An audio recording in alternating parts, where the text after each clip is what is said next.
ozgina qoldi. Okay, videoni dakansa ko'ring, sizga manfaatli bo'ladi. Bitta akam bor edilar, argina atir sepib yurardilar-da. Oxiri mana bunaqa atirga o'tib oldilar. Ichida 5 ta bo'ladi. Men aytdim, nimaga bundan sepyapsiz aka? Siz qimmatlardan sepib yurasiz, ham ibodatlar Masha atir dotili original atir bilan почти bir xil ekan. Solishib ko'rdim dotili. Uni palon pulga olman, bitta atir sepib yursam, ko'ynimga tepib qoldi dotili.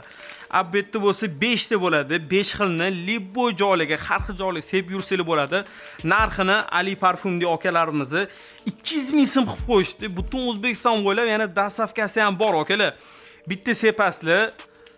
Hididan qarasanglarchi. Ichida moyi bor, oddiy emas, Yevropadan keladi. Bular shunaqa kichkina flakonlarga quyib sochadi, chunki budjetli bo'ladi. 5 tasini 5 xil joyga borib bemalol sepib ko'rasiz. Xohlasalar bunaqa podarchniy idishlarda qilib berishyapti akalar. Buni narxi 350 ming so'm. Xohlasalar bunaqa tilla rangligi, xohlasalar bunaqa black piano variantlari ham bor. Xohlasalar jenskiy variantlari ham bor. Bilaman sizga 5-6 xil atirlar yoqadi-yu. O'shalardan assortiment 5 tasini qildirtiring, 200 ming so'm bor yo'g'i to'laysiz. Agar sizga qiziqayotgan bo'lsa, pastda nomer qoldirib qo'ydim. Mana ham ishlatolman. Sizlar ham foydalaninglar.